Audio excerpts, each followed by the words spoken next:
இன்றே டவுன்லோட் செய்து உங்கள் ஃபேவரட் ஷோக்களை என்ஜாய் பண்ணுங்க. மாமா இப்படி ஒரு முடிவெடுப்பாருன்னு நான் கொஞ்சம் கூட நினைக்கல தானே. நம்ம லைஃப் நல்லா இருக்கணும் தானே மாயா உனக்கு இந்த ஐடியாவை சொல்லி கேட்க சொன்னா. இப்ப பாவம், அதுக்காக அவளுக்கு இப்ப தண்டனை கிடைக்க போகுது. என்ன இருந்தாலும் மாமா இப்படி பண்ணிருக்க கூடாது.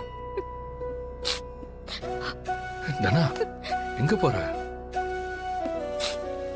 பாவம் மாயா நம்மளால தானே இப்படி மாட்டிக்கிட்டு இருக்கா.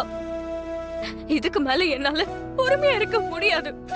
நான் போய் அப்பா கிட்ட எல்லா உண்மையும் சொல்லதான் போறேன். தனா, கொஞ்சம் பொறுமையார, அவசரப்படாத.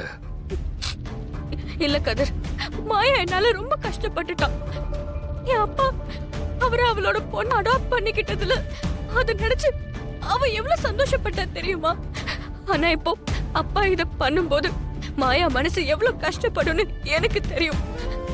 என்னால மாயாவும் அம்மாவும் கஷ்டப்பட்டதெல்லாம் போதும். அப்பா கிட்ட நான் எல்லாத்தையும் சொல்லிடுறேன். தனா தனா தனா, சொல்றத கேளு. எமோஷனலா முடிவெடுக்காத. மாமாக்கு இந்த உண்மை எதுவும் தெரியக்கூடாதுன்னு தான் மாயா அவ்வளவு கஷ்டப்பட்டா. இப்ப மாமாவுக்கு தெரிஞ்சா அவர் உன்னை பத்தி தப்பா எதுவும் சொல்லலாம்ல? என்னை பத்தி என்ன நினைச்சாலும் எனக்கு கவலை இல்ல.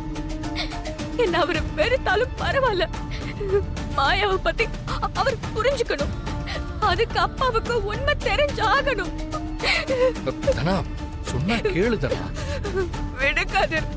இன்னும் எவ்வளவு நாள் தான் இதே மாதிரி நமக்காக மத்தவங்க பழிய ஏத்துக்கணும்? அவளுக்குன்னு ஒரு வாழ்க்கை இருக்குல்ல.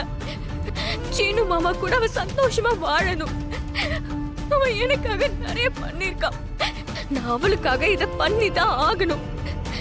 இதுக்கு மேல என்னால பொறுமையாலாம் இருக்கவே முடியாது. எதுவும் அங்க போக வேண்டாம். தனா, சொல்றத கேளு தனா. இப்ப எதுவும் அங்க போக வேண்டாம். ப்ளீஸ் தனா, சொல்றத கேளு. தனா, இன்னொரு நாள் பாத்துக்கலாம். சொல்றல தனா, ப்ளீஸ் தனா, சொல்றத கேளு. தனா தனா, ஏய் தனா தனா தனா தனா, சொல்றது கேளு தனா. தனா தனா